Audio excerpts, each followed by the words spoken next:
ये देखिए, दिखाई दे रही ना, ये अरावली।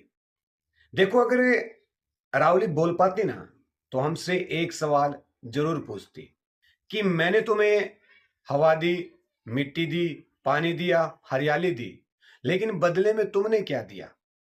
खदानें, विस्फोट, कटाई। यह अरावली पर्वत श्रृंखला जो 692 किलोमीटर लंबी है और जो गुजरात, राजस्थान, हरियाणा और दिल्ली तक फैली है, जिसके पास प्रति हेक्टेयर में लगभग तकरीबन 20 लाख लीटर भूजल रिचार्जिंग करने की क्षमता है। क्षमता कहां, ये अपार क्षमता है। और यह एक डस्ट बैरियर, डस्ट बैरियर मतलब एक ऐसी सुरक्षा संरचना है जो थार का मरुस्थल है और जो उत्तरी भारत के उपजाऊ मैदान हैं वहां एक नेचुरली रुकावट का काम कर रही है अरावली। मतलब साफ है, मरुस्थलीय रेत, हवाएं, इन्हें ये इन इलाकों में पहुंचने से रोकती है।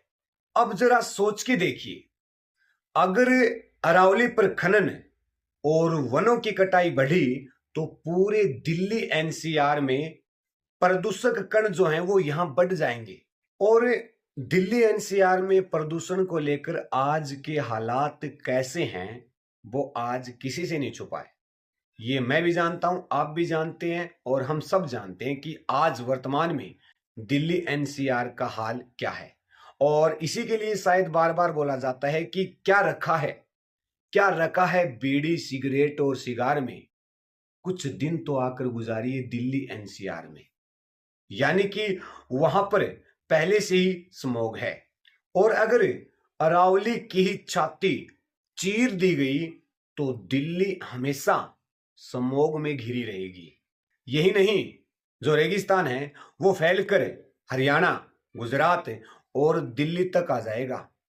और ये अरावली ही है जो दक्षिणी पश्चिमी मानसून को रोककर जमीन पर पानी पहुंचाती है। और अगर ये पर्वतमाला हटी तो मैं कह रहा हूं राजस्थान और हरियाणा में अकाल की नौबत आ जाएगी। एनसीआर का जो नेचुरल कूलिंग सिस्टम है वो खत्म हो जाएगा, बर्बाद हो जाएगा। और इसके अगर जंगल खत्म हो गए ना तो शहरी इलाके तपने लगेंगे। उनका टेम्परेचर, उनका तापमान इतना ज्यादा हो जाएगा, बस फिर अखबारों में पढ़ते रहना कि पिछले इतने सालों का रिकॉर्ड तोड़ टेम्परेचर बढ़ा है, इतना तापमान बढ़ा है। कुछ ऐसी खबरें उस दौरान अखबार की सुर्खियां रहेंगी। तेंदुआ है, सियार है, भेड़िया है, इनके साथ साथ सैकड़ों जीव जंतु और वनस्पतियां जो हैं वो लुप्त हो जाएंगी। लुप्त कहां, विलुप्त मानिए विलुप्त ही हो जाएंगी। बनास, लूणी, साहिबी, तमाम ऐसी अरावली की जो नदियां हैं वो सारी की सारी सूख जाएंगी। और अगर ये सब खत्म हुआ ना तो खत्म होगी खेती भी और आपका हमारा भविष्य भी।